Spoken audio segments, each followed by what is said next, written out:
Refait le H, l'émission exclusivement consacrée au HBC Nantes, chaque semaine dans la HBC Nantes Family.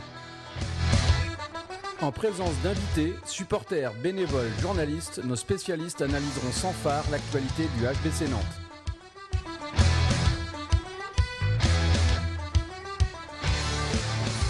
Bonjour à tous, bienvenue dans cette 14e émission de On refait le H, une émission bénévole faite par des fans, pour les fans du HBC Nantes, émission enregistrée dans les conditions du direct ce soir chez Mickaël. Chaque semaine, nous décortiquons l'actualité du H en compagnie de Mickaël. Bonsoir Mickaël. Bonsoir Polo, bonsoir Yann, bonsoir tout le monde. En compagnie également de Yann, administrateur du groupe Facebook HBC Nantes Family. Bonsoir Yann. Bonsoir à tous. Mickaël a tout renversé. Bonsoir Mickaël. Dans les coulisses de l'émission, Mickaël est au top. Et donc en compagnie de moi-même, ancien journaliste pour le compte de la Radio Sun. Au programme de cette nouvelle émission, nous reviendrons sur le match contre Dunkerque. Nous évoquerons également la victoire du H face à Angers. Nous aurons ensuite droit à la chronique de Mika. Que sont-ils devenus ? Puis nous reviendrons sur le sondage de la semaine, le retour de Nicolas Clerc. Ça nous emmènera tout de suite vers le prochain sujet, à savoir la venue de Aix pour le prochain match du H. Mais commençons tout de suite par l'annonce de la semaine, à savoir le recrutement d'Adria Figueras. Messieurs, quoi penser de ce recrutement ? Qu'en attendez-vous ? Je te laisse la primeur, vu que tu as pu ramasser tes notes. Qui étaient tombées, effectivement. On attendait un petit peu tous avec impatience de savoir ce que le staff du HBC Nantes allait nous proposer pour remplacer Nicolas Tournat l'année prochaine. Donc on avait eu l'arrivée de Mathieu Bataille, qui était une première piste un petit peu sur la tendance qu'il allait avoir concernant le poste de pivot et de défenseur pour l'année prochaine.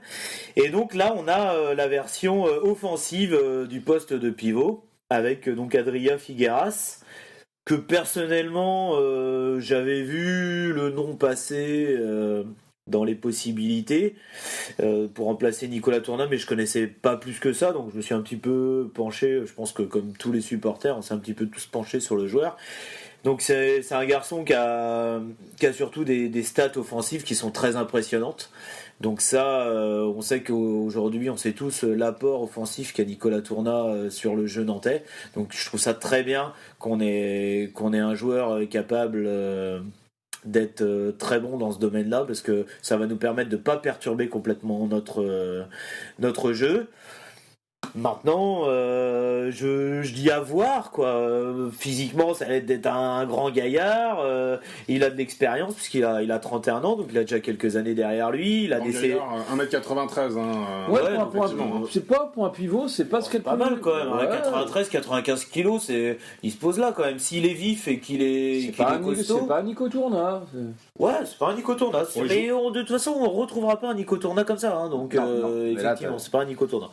Voilà, après il a des sélections espagnoles, il a de l'expérience en EHF Cup parce qu'il a joué 5 fois avec Granollers. Donc ce que je veux dire, jouer avec Granollers, c'est pas des peintres, hein. Granollers c'est un très bon club. Oui, alors, ils sont quand même moins bien que ce qu'ils ont été. Ils ont été plutôt bien ces dernières années, notamment l'année où ils font le Final Four qui était à la Trocardière chez nous. Là, en ce moment, ils sont plutôt aux alentours de 5-6e place en Espagne. Donc il y a quand même des clubs qui sont passés devant, comme Ademar León qu'on va jouer, la Riora par exemple. Donc bon, ça reste un club moyen. Maintenant, lui, il brille, hein. Il fait partie des meilleurs buteurs, il fait partie des meilleurs pivots. Souvent élu meilleur joueur du championnat d'Espagne en 2016 et en 2018. Non, meilleur pivot, pas meilleur joueur. Meilleur pivot également, mais meilleur joueur également en 2016 et 2018, et meilleur pivot en 2016, 2017 et 2018. Donc des titres individuels en tant que pivot, mais aussi en tant que meilleur joueur. Ouais. C'est vraiment un joueur, et puis récemment en plus, c'est pas des... Tout à fait. Et puis c'est un garçon qui est plutôt, qui est assez adroit, parce qu'il tire aussi les pénaltys. Donc pour un pivot, c'est pas forcément courant, et ça prouve qu'il a quand même une belle technique de poignet, parce que les pénaltys, c'est un exercice qui est un bel exercice technique qui est pas forcément facile. Ça prouve toute la dextérité du garçon. Une carte de plus dans son jeu, si on peut. Exactement.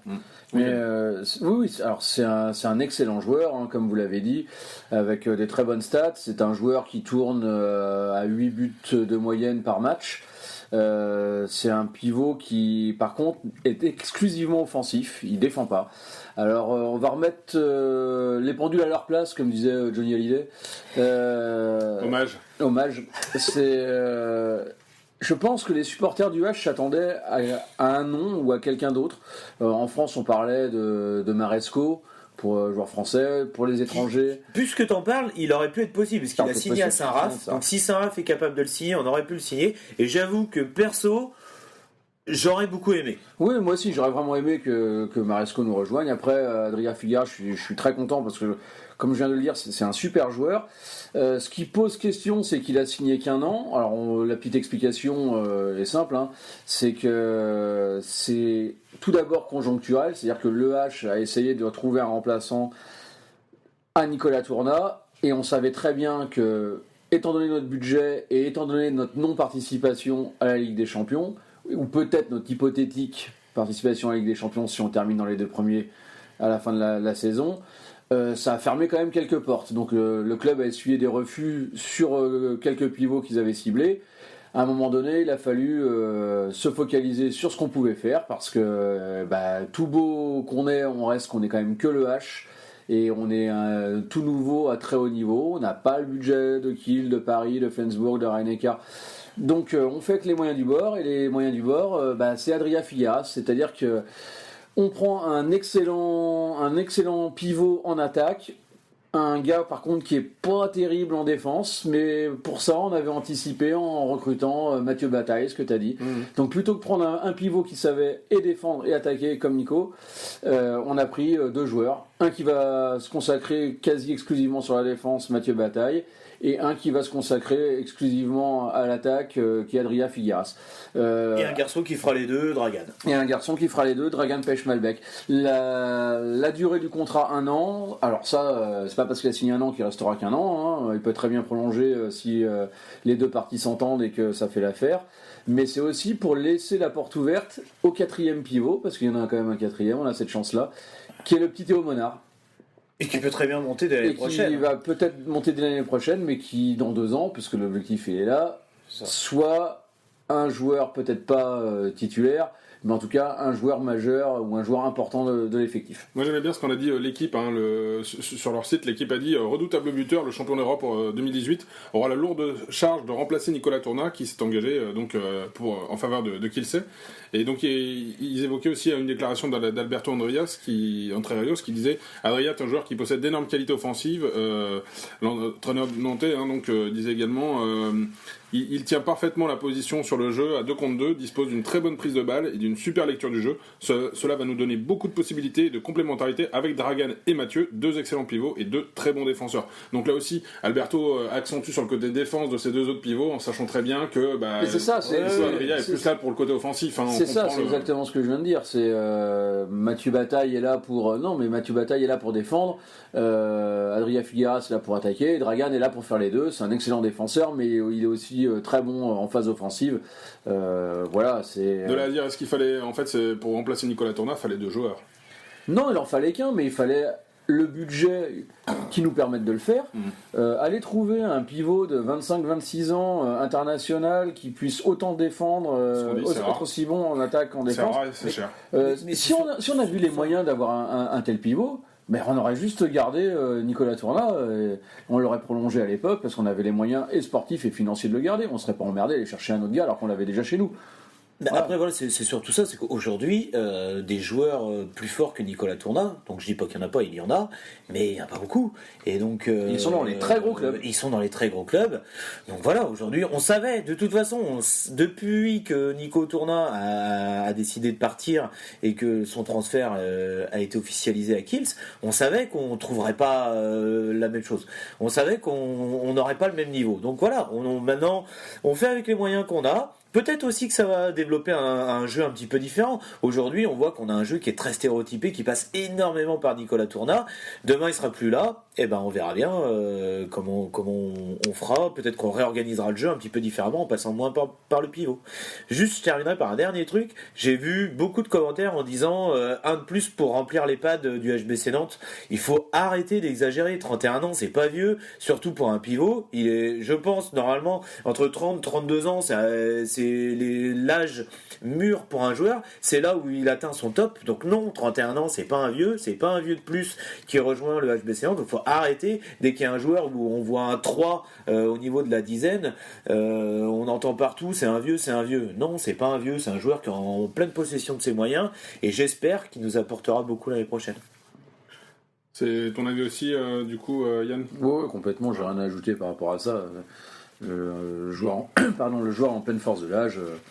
Et j'ai aucun doute sur l'apport qu'il aura vis-à-vis ça, du H. On verra. J'ai aucun doute là-dessus. Franchement, Bon, messieurs. C'est une excellente recrue. Bon, je crois que tout a été dit, en tout cas tout ce qu'on avait à dire pour cette émission a été dit à ce sujet d'Adrien Figueras et on a hâte de le voir sous les couleurs du H. Évoquons maintenant le retour du match contre Dunkerque avec une victoire 22-20 du H. Messieurs, quoi penser de ce match? Que faut-il en retenir? La qualif, on va aller au Mans, on va aller faire le Final Four au Mans, voilà, c'est ça que je vais retenir essentiellement, avant tout plutôt, la qualification, on va au Final Four, c'est génial, on l'attendait l'année dernière, ça avait été compliqué puisqu'on était tombé contre Paris, bon là on y est, c'est pas loin de chez nous, c'est parfait. Après sur le match en lui-même, il y a des petites choses à redire, notamment en première mi-temps. Mickaël, je crois que tu as envie d'en parler. Oui. Mais moi, je retiens avant tout la qualification. Oui, on n'a pas toujours été très beau sur ce match-là, notamment en première période. Mais on a la qualif et quand on est moche mais qu'on est au bout, c'est quand même déjà pas mal. Mickaël, tu voulais réagir sur ce match, je crois? Oui. Alors la première mi-temps a été assez horrible. Mais des deux côtés, quoi. Je veux dire, ça n'a vraiment pas été un beau match de handball. Ça faisait pas rêver, hein, la première. Ça faisait vraiment pas rêver. Non. Notre début de match est tout pourri et puis le niveau vraiment pas été vraiment pas intéressant. Moi, j'aime bien envoyer des messages à mes potes pendant les matchs. Donc on n'a pas dû les recevoir, nous, hein, les messages. Si, oui, j'en ai reçu. Mais t'es pas un pote, apparemment. Non, mais tu regardes pas les matchs, Polo, aussi. Moi, j'ai reçu des messages d'un certain Édouard Feillet, pour ne pas le citer, qui me disait moi je vais changer de chaîne parce que ça me casse les couilles, c'est nul, quoi. Et honnêtement, si j'avais pas été passionné par ce match, j'aurais certainement fait pareil. Si ça avait pas été mon club de cœur, j'aurais certainement fait pareil parce que le niveau en première mi-temps était vraiment pas terrible. Et je pense que certains l'ont fait puisque le même soir il y avait le Paris Saint-Germain-Nantes en football. Il y a des supporters du H qui sont aussi supporters du FC Nantes. La première mi-temps ne donnait franchement pas envie de rester devant l'écran, quoi. Voilà. Par contre, j'ai plus envie de parler de la deuxième mi-temps qui, un peu à l'image de celle de Chambéry, m'a beaucoup plu parce que là, on a retrouvé le H que j'avais envie de voir. Un H conquérant, un H motivé, un H très bon en défense, avec un Emil Nielsen qui enfin m'a fait plaisir parce que ça faisait quelques matchs que je trouvais qu'il était plus trop dedans, donc là il nous sort une super deuxième mi-temps. Et puis surtout l'axe, le fameux axe Félio-Tourna qui marche si bien depuis quelques matchs, qui là vraiment a été très efficace. En attaque, on a retrouvé un petit peu de jeu.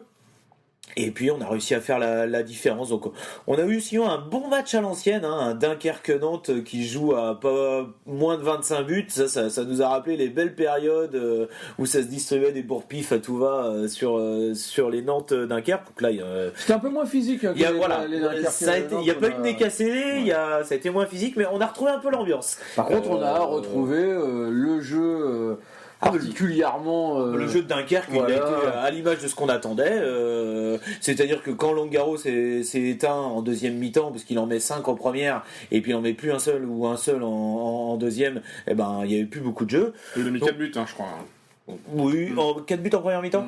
Voilà, mais 5 en tout, donc 4 buts et puis un deuxième, voilà. Quand il s'est éteint, il n'y avait plus beaucoup de jeu, donc voilà, non. Moi je suis comme toi, hein, très content aussi de cette qualification. J'avoue que étant donné le bon week-end qui nous attendait derrière, on a un peu vécu cette qualification comme un titre quasiment, hein, parce que voilà, il y a une belle fête qui attend tous les supporters nantais derrière, donc c'est chouette. Et puis voilà, ouais, quand t'es à l'extérieur, ce qui est important, c'est la qualification. On a été la chercher, et ben voilà, au Lakers, on est content, on va faire le Final Four, et j'espère qu'on sera très très nombreux en violet à envahir la salle d'Antares, et puis à passer un super week-end. Effectivement, un Rock était pas là parce qu'il a blessé au mollet, et par contre, soulignons le. Rock, il était là. Il était là, hein. Il était là. Ah oui, il était là, n'est pas blessé du tout, il était là. Et du coup, non, mais l'exploit surtout d'Emile sur la deuxième. Ah oui, il a 57% d'arrêt en deuxième mi-temps, il a été énorme.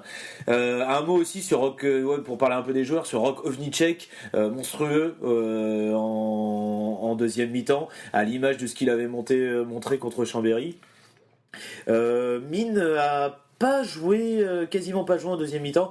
Je me demande s'il n'était pas un petit peu touché. Il a des petits soucis physiques. Ouais. Ça avait déjà été énoncé contre Chambéry. Donc voilà, je crois que vous en parlerez après, mais je crois que ce week-end contre Angers ça a été mieux. Donc ça a l'air d'être. Ça a l'air d'être bien. On en parlera tout à l'heure. Donc tant mieux. Voilà, au niveau des joueurs, j'ai bien aimé Antonio Garcia. Il fait un super match. Il fait un bon match sur la super, je dirais pas. Il fait un super match. Super s'il a été plus efficace au tir. Ouais, d'accord. Là, au tir, il a manqué d'efficacité, mais je l'ai trouvé bon sur la base arrière, intéressant dans la distribution du jeu et dans l'organisation de la base arrière. D'ailleurs, il a joué quasiment toute la deuxième mi-temps et je l'ai trouvé plutôt intéressant. Alors, c'est pas complètement ouf, c'est sûr, mais il a fait son match et il montre ce pourquoi il est venu. Il peut rendre service. Et là, il a clairement rendu service sur la base arrière. Voilà, sinon, un Nico Tourna qui a essayé de faire le boulot, mais il a été très bien pris par cette défense. Et puis Augustin Hansen, on l'a pas mal écorché ces dernières semaines. Là, il met 3 buts, il a été efficace. Alors, il n'a pas joué en défense, donc on ne peut pas lui reprocher d'avoir été mauvais en défense. Non, mais il y a eu du mieux. Mais en tout cas, en attaque, il y a eu du mieux et c'est à souligner. Ce qui est intéressant pour moi, mis à part le résultat, c'est ce Final Four et les 4 équipes engagées. Ça va être un beau Final Four. Ah oui, ça va être très beau. Parce que Nîmes s'est quand même fait sortir chez eux par nos amis. Par Toulouse. Et puis Toulouse, ça joue. C'était quoi, 38-37 ou un score assez ouf quoi. Eux, ils sont pas dû s'embêter en première mi-temps. Je pense. Non. Et donc Toulouse, Chambéry, beau public qui va débarquer aussi. Oui. Nous, beau public, ça on peut pas dire.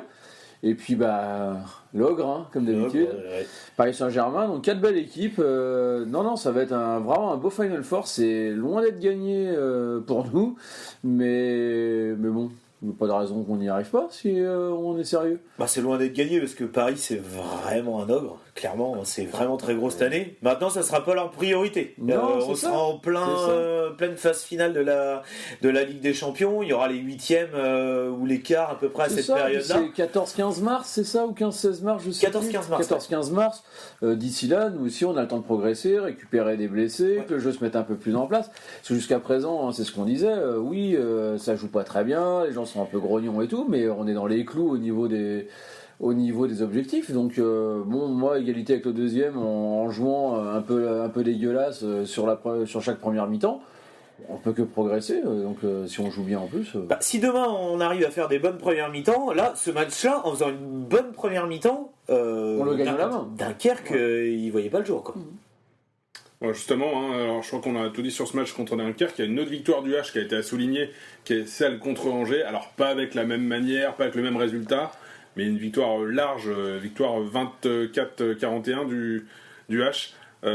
Qu'est-ce qu'il fallait retenir de ce match contre Angers ? Que la victoire elle est logique. C'était vraiment faiblard, on y était tous les deux, Paul. C'était vraiment faiblard au niveau de l'adversaire. Ils ont fait ce qu'ils ont pu, ils sont très respectables, mais on voit qu'il y a quand même une classe d'écart quand même. Il y a quand même un écart de niveau considérable entre les deux. J'avais pas suivi Angers si ce n'est par rapport à leur classement qui à un moment donné ils étaient premiers de la poule VAP, maintenant ils sont 3e. Oui, ils sont bien classés. Je me demande comment ils font pour être 3e avec un tel jeu. Alors peut-être que c'était l'enjeu, peut-être que c'était nous, mais franchement c'était faible.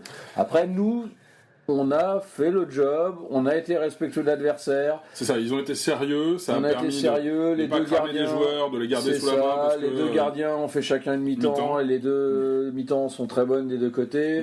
Ça a permis de faire rentrer les jeunes, Petro, Théo Monard, qui ont bien joué, qui ont pas mal joué, et Alex Morand qui est vraiment pas mal cette année. Et donc faire un peu tourner. Nico Tourna n'était pas là parce qu'il était mis au repos, il n'était pas blessé. Pour nous, c'est que du bonus. On a eu un tout petit peu peur, une petite frayeur à un moment donné sur un bon parpaing qui a pris Emmerich Mine et il est resté à terre pendant quelques secondes. C'est vrai qu'on a eu une petite inquiétude, on s'est dit oula, on n'était pas venu pour avoir ce bien résultat-là, secoué. Mais finalement, il fait un petit exploit individuel juste après qui a mis tout le monde d'accord. On a vu qu'en fait, ça nous allait a rassuré tout de suite sur son état physique. Non, c'est victoire logique, 24-41 comme tu disais. Moi, je soulignerais juste l'accueil du public angevin qui était parfait.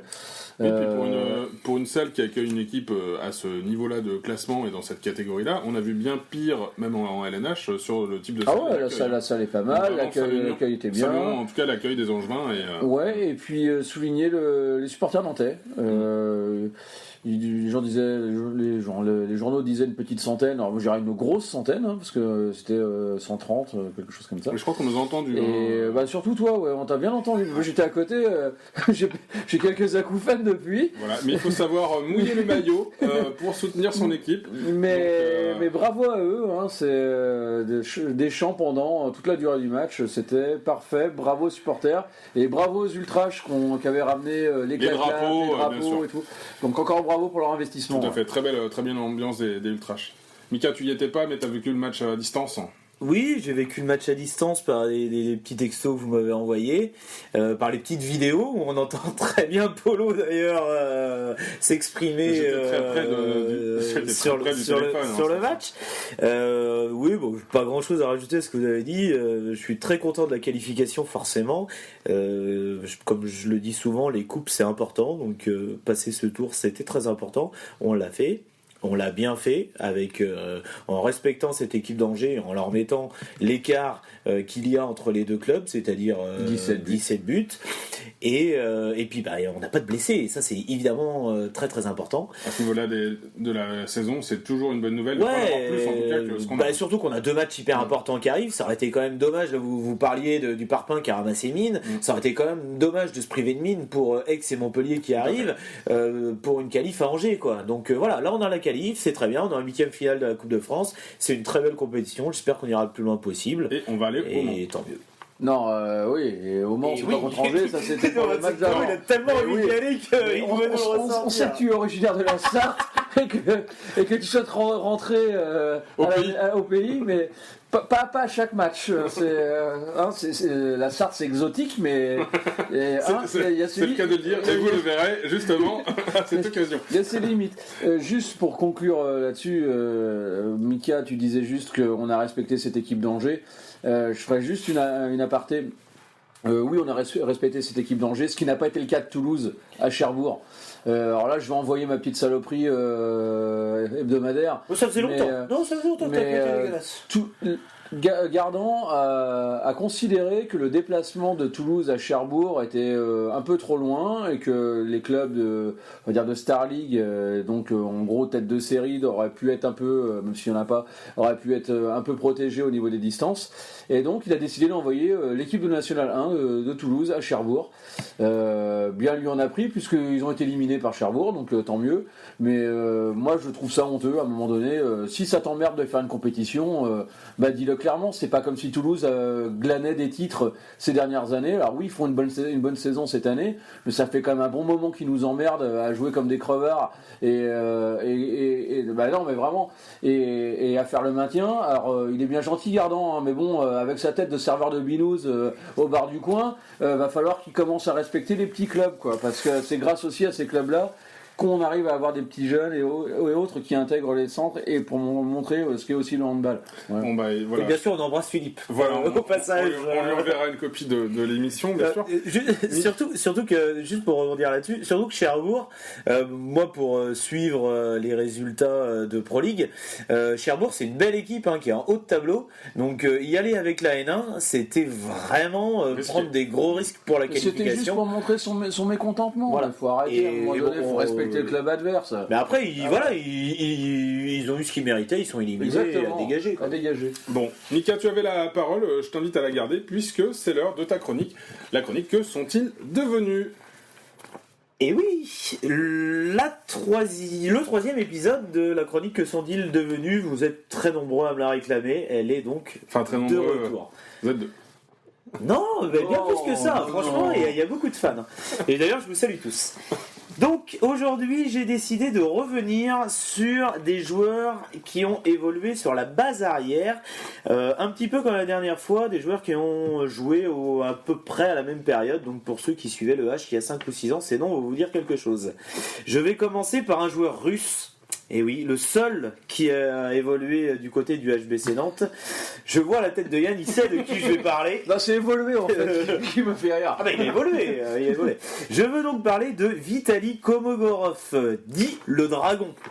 Il a évolué donc une saison chez nous entre 2015 et 2016 pour 20 matchs joués en Lidl Star League et 30 buts marqués à 50% de réussite. Alors ce qui est assez rigolo avec ces 30 buts, c'est qu'il y en a presque un tiers qui ont été marqués sur un match. Certains s'en souviennent peut-être, c'était un PSG Nantes. On s'était malheureusement incliné 34-33 là-bas, mais Vitali avait marqué 9 buts sur les 30 qu'il a marqués en Lidl Star League, c'était à noter. 9 buts, c'est également le nombre de buts qu'il avait marqué durant tout notre parcours de l'HF Cup qu'on avait perdu en finale contre Köpingen cette année-là, souvenez-vous-en. Depuis qu'il est parti du H, donc en 2016, Vitali Komogorov a rejoint le club d'Odoroiu Secuiesc en Roumanie. Oui, ça c'est en Roumanie.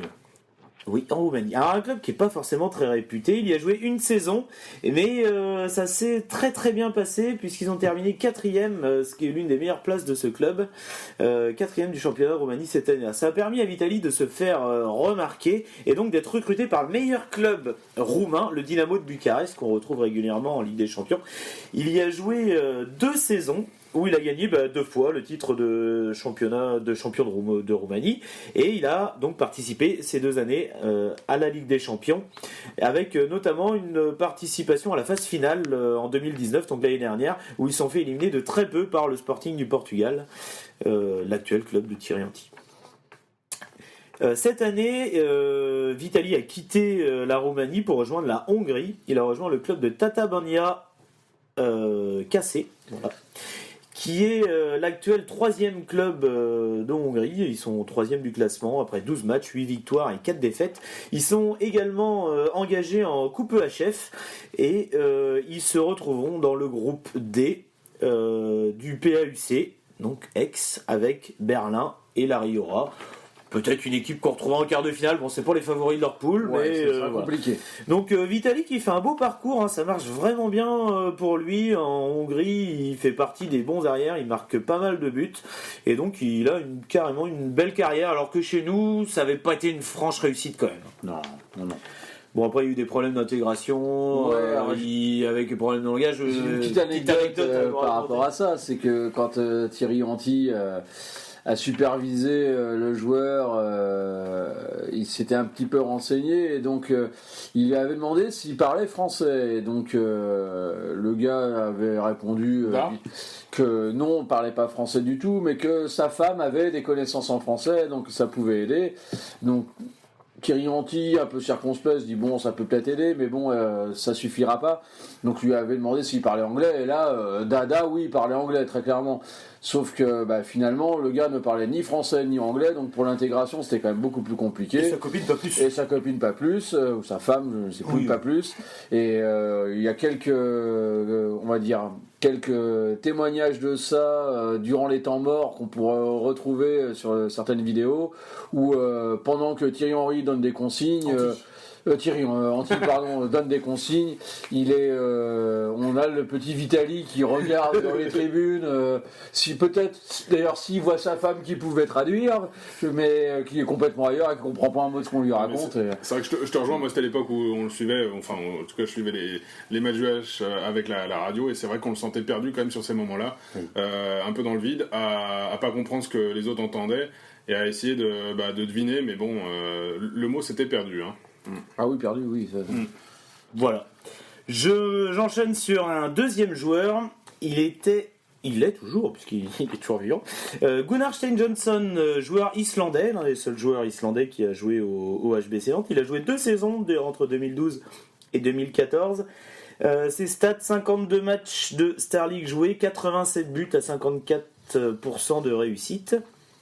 Lui aussi, hein, il a un fait marquant lors d'un PSG Nantes, enfin plutôt d'un Nantes PSG, puisque ça a été le meilleur match de son passage. Il avait marqué 7 buts à 100% de réussite. Je sais pas si pour ceux qui s'en souviennent de ce Nantes PSG, qu'on avait gagné 30-26, ça se passait à la Trocardière.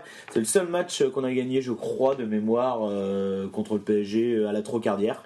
Et il avait fait un match exceptionnel. Il tirait dans n'importe quelle position, il marquait. Gunnar Stein Johnson, il est resté que 2 saisons. Hormis ce match, il n'a pas forcément brillé lui non plus au sein du HBC Nantes.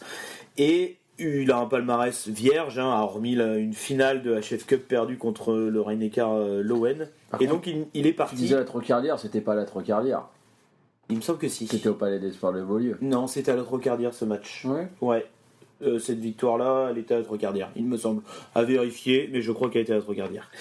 Vous vérifierez du coup aux auditeurs et vous mettrez tout ça dans les commentaires. Et donc en 2014, il est parti pour la Bundesliga. Il a rejoint le club de Gummersbach, dans lequel il a évolué 2 saisons. Donc un club plutôt de 2e partie de classement de Bundesliga. Ils ont terminé 10e lors de sa première saison, puis 9e lors de la 2e saison. Il n'a pas franchement brillé, et donc en Bundesliga, donc le club ne l'a pas gardé, personne n'a voulu le recruter en Bundesliga. Il est donc parti en Suède, du côté de Kristianstad, le meilleur club suédois, dans lequel il a évolué également 2 saisons. Il a gagné 2 fois le titre de champion de Suède et participé par 2 fois à la Ligue des Champions. Mais Kristianstad n'a jamais vraiment brillé en Ligue des Champions. Et depuis 2 ans, il a rejoint le Danemark, puisqu'il continue son petit voyage avant de rentrer en Islande. La Suède de Danemark, c'est pas très loin. Exactement, mais il voyage quand même un petit peu. Et donc actuellement, et depuis 2 saisons, il joue à Ribe Edgeberg, club pas forcément très bien classé. L'année dernière, ils ont terminé 9e et donc ont dû jouer le groupe de relégation pour ne pas descendre. Cette année, ça va beaucoup mieux. Ils sont actuellement 4e après 15 matchs, 8 victoires, 2 nuls et 5 défaites. Et Gunnar Johnson est plutôt titulaire de temps en temps et il participe aux bons résultats de son club qui n'est pas engagé en Coupe d'Europe, donc on ne les retrouvera pas en Coupe d'Europe. On retrouve plutôt les Holstebro que vous connaissiez, Skjern ou Aalborg. Donc un club qui est cantonné à son championnat national. Et puis je vais vous parler d'un dernier joueur qui est un joueur que moi j'aimais beaucoup et que j'aurais aimé voir plus longtemps du côté du HBC Nantes. C'est Rodrigo Salinas, le Chilien, là encore le seul Chilien qui a qui a porté nos couleurs. Il a joué une seule saison entre 2015 et 2016 pour 22 matchs joués et 48 buts à 57% de réussite. Donc là aussi pas de palmarès pour lui. Une finale de HF Cup perdue contre Copenhagen. Alors moi je pense que c'est un joueur qui n'a pas eu réellement sa chance de notre côté, et que c'est un joueur qui était vraiment talentueux et malheureusement on lui a pas laissé le temps de s'installer. D'ailleurs il l'a prouvé parce que depuis qu'il est parti, il a plutôt des excellents résultats. Alors quand il est parti, il a joué en Pro League à Chartres pendant une saison où il a été très efficace puisqu'il a marqué 99 buts lors de la saison de Pro League. Malheureusement ça n'avait pas suffi pour que Chartres remonte. Il est resté qu'une saison parce qu'après il a été repéré par le club du Bidasoa Irún en Espagne, dans le club dans lequel il est depuis 2017. Et un club qui marche vraiment très bien, pour ceux qui suivent le handball. C'est un club qui joue la Ligue des Champions aujourd'hui, qui a gagné sa poule basse et donc qui va jouer un match de barrage contre les Polonais de Plock. L'année dernière, ils ont terminé 2e et Rodrigo Salinas avait marqué 104 buts dans sa saison. Et lors de sa première année passée en Espagne, il avait marqué 85 buts. Et cette année, c'est le meilleur buteur de son club avec 53 buts. Donc c'est vraiment un serial buteur. C'est vraiment un joueur qui apporte beaucoup. Alors l'Espagne, je pense que c'est un championnat qui lui convient mieux parce que c'est moins physique et il peut plus exploiter sa vitesse et sa technique. Mais moi, en tout cas, c'est un joueur que je regrette et qui aujourd'hui fait beaucoup de bien à son club. Et qui pourrait nous faire du bien aussi sur la base arrière. Et sur la base arrière, aujourd'hui, clairement, parce qu'il est, je l'ai pas dit, mais il est arrière droit, gaucher, il pourrait nous faire vraiment beaucoup de bien. En tout cas, c'est un joueur qui marche très bien, qui est très reconnu en Chili. Il cumule les titres de meilleur joueur chilien. En même temps, il n'y a pas 50 000. Mais voilà, c'est un super joueur. Ça marche très bien pour lui du côté de Irún. Et Irún, si vous avez l'occasion de les voir jouer, c'est une équipe qui joue très très bien au handball. Voilà, ils sont engagés en Ligue des Champions. Et j'ai terminé pour ma petite chronique. Rodrigo Salinas, c'était quand même un joueur qui était très élégant à voir jouer, qui était très agréable à voir jouer et qui a été très apprécié par les supporters, mais aussi par le groupe quand il est passé cette saison-là à Nantes. Ouais, c'est vraiment dommage qu'on ait gardé qu'une seule saison. Ouais, c'est vraiment dommage. Pour moi, c'est une vraie bêtise qu'on a faite de ne pas le garder assez longtemps. Bon, pour faire le parallèle, merci beaucoup Mika avec ta chronique. Pour rester sur ces anciens qui ont porté le maillot du H, ça nous emmène tout droit vers le sondage de la semaine, à savoir le retour de Nicolas Clerc sur le terrain de Nantes, cette fois-ci par contre comme adversaire. La question qu'on vous posait dans le groupe, c'était Nicolas Clerc est de retour à Nantes avec son club maintenant du Pays d'Aix. Quel était votre... Et pas de Pau. C'est pas de Pau, tout à fait, mais c'est pas les mêmes villes. Et on vous demandait votre sentiment quant à ce retour. Alors vous êtes 126 à nous dire que vous êtes ravis, que Nico reste un joueur historique du H et que vous êtes très heureux de le revoir à la H Arena, même sous d'autres couleurs. Vous êtes 65 à être fâché encore de son attitude au moment de son départ. Et puis vous êtes 25 à être assez indifférent. Voilà, parce que vous venez voir jouer le H et en fait l'adversaire, c'est plutôt... ça vous est plutôt vous êtes indifférent au niveau de l'adversaire. Messieurs, qu'est-ce que vous attendez de ce retour, ou qu'est-ce que vous attendez de ce retour de Nicolas Clerc? Alors comme disait Jacques Chirac, ça m'en touche une sans faire bouger l'autre. C'est un bel hommage, on a fait Johnny et Jacques Chirac. J'aime beaucoup Nicolas Clerc en tant que joueur. J'ai bonne mémoire, je n'oublie pas tout ce qu'il a fait pour Nantes et à quel point il a pu porter l'équipe à certains moments. C'est un excellent joueur qui est très beau à voir, qui est battant, qui est volontaire. Les histoires qu'il y a eu, c'est entre lui et Gaël Pelletier, le président.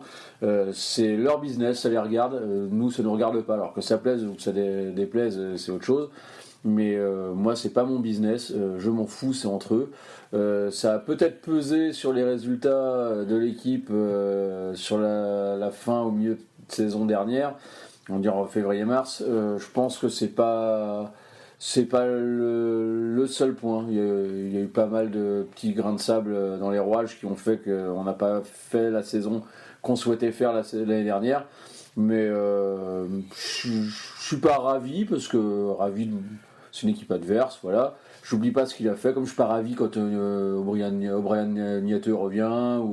C'est un ex-joueur du H, j'oublie pas ce qu'il a fait, c'est très bien, mais honnêtement, je viens pour voir le H et pour voir une victoire du H. Nicolas Clerc, ça reste Nicolas Clerc. On aura peut-être un regard particulier en fait sur un joueur de l'équipe adverse.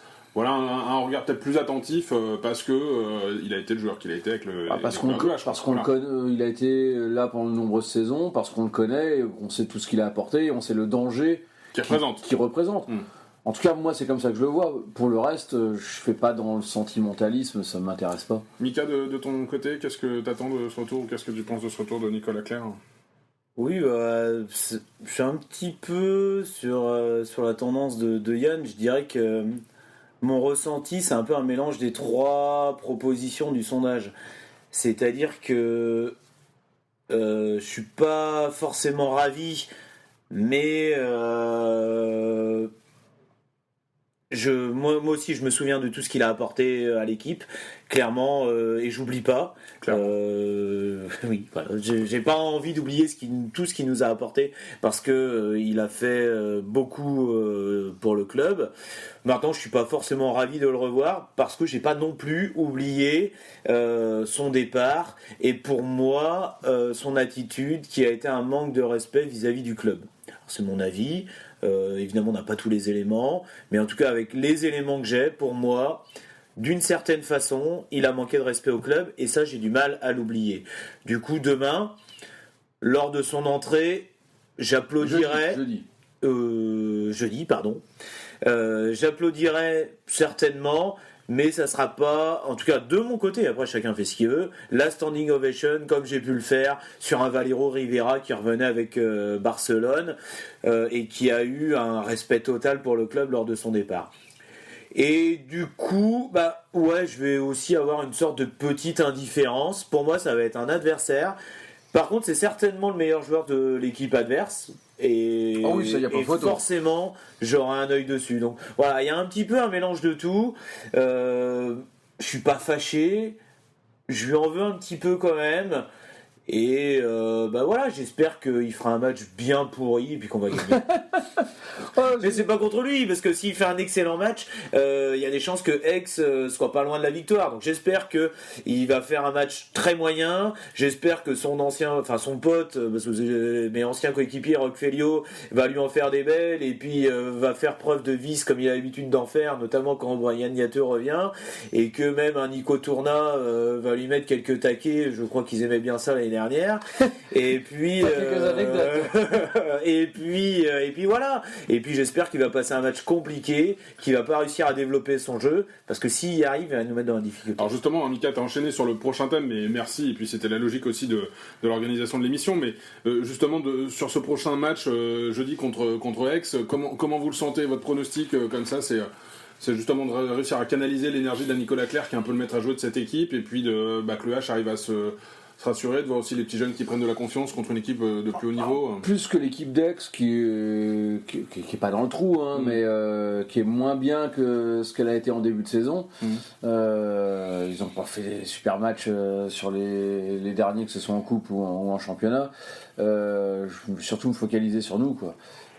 Si on pouvait enfin débuter le match avant la 30e minute et s'épargner une seconde période où il faut remonter 3, 4, 5... De ne pas avoir une mi-temps, on remonte ce qu'on a pris en première. Aix, on sait qu'individuellement, si tu prends l'effectif et que tu regardes tous les joueurs, Kavtichnik, Bonnefond, Nicolas Clerc, Ong, Conan, gardien... Pardin, voilà, c'est une super équipe. Après, ils ont un coach en bois, donc forcément, ça prend un peu moins. Donc après Philippe Gardant, il y en a un autre qui est servi. Bah ouais, mais bon, à un moment donné, faut dire les choses. Avec un effectif pareil. Bon, messieurs, alors. Mais oui, c'est plus le H, quoi. C'est plus le H qui moi, en fait, m'intéresse, et comment nous on va aborder cette rencontre et comment on va mettre les ingrédients pour être tout de suite dedans. Si on est à notre niveau, comme la seconde période contre Dunkerque, la seconde période contre Chambéry, en fait, on n'aura rien à douter de cette équipe d'Aix. Elle est prenable si on est à notre niveau sur les secondes périodes qu'on fait sur les derniers matchs. Mais il faut débuter le match dès la première minute. Oui. Voilà. Mika, c'est ton avis ou oui, clairement.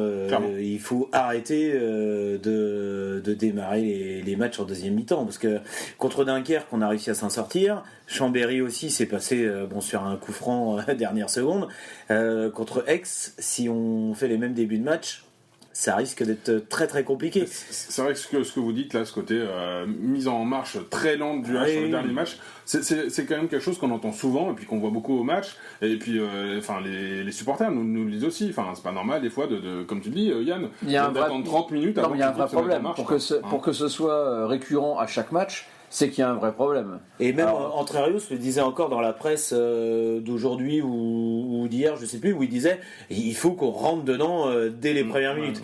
Et ça va être l'un des points essentiels. Moi, j'ai hâte d'être au match et j'ai hâte de voir ça. Il faut qu'on rentre dès la première minute. Et il faut que les gars, ils aient bien en tête, c'est le dernier match avant Noël, c'est le dernier match à domicile. Moi, je veux les voir guerrier dès la première seconde. Et c'est comme ça qu'on arrivera à gagner le match. Parce que comme tu l'as dit, en face, Aix, il y a des excellents joueurs, c'est du bon niveau. Ils ont un des ils ont un des tout meilleurs gardiens, Wesley Pardin. Attention, il y en a beaucoup. Je vois sur les réseaux sociaux, Pardin en équipe de France. Pardin en équipe de France. Il est monstrueux depuis le début de l'année, et j'espère qu'il va pas nous le prouver jeudi. Mais en tout cas, il est énorme.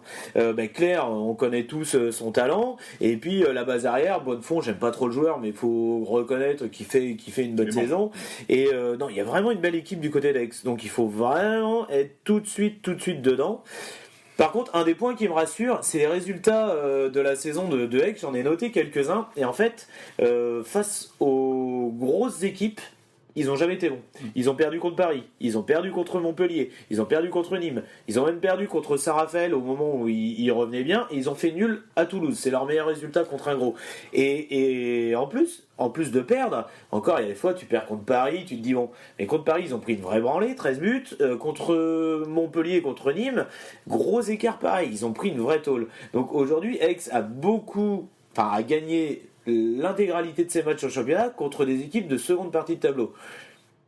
À nous d'en profiter, on les reçoit, on les a chez nous, ils sont pas forcément en super forme. Ouais, ils sont pas en pleine bourre. Cette équipe, on doit les battre et à nous de faire le boulot jeudi pour gagner ce match avant d'aller à Montpellier, on en a bien besoin. Non, puisque je te dis, sur ces matchs face aux grosses équipes, il faut pas que les joueurs du H soient trop en confiance aussi, de dire, bon, finalement, ils ont pris des valises face aux gros, donc ça va être pareil face à nous. Non, mais j'espère qu'on va démarrer comme ça. On n'a aucune raison d'être trop en confiance. Quand on voit les débuts de match qu'on fait depuis le début, il n'y a aucune raison d'être trop en confiance. Non, il faut qu'on démarre le match en mode guerrier et qu'on leur rentre dans la gueule dès les 30 premières secondes, quoi. Je sais pas si on démarra en attaque ou en défense, mais il faut que dès les premiers contacts, il faut que ça soit nous et qu'on s'impose en patron.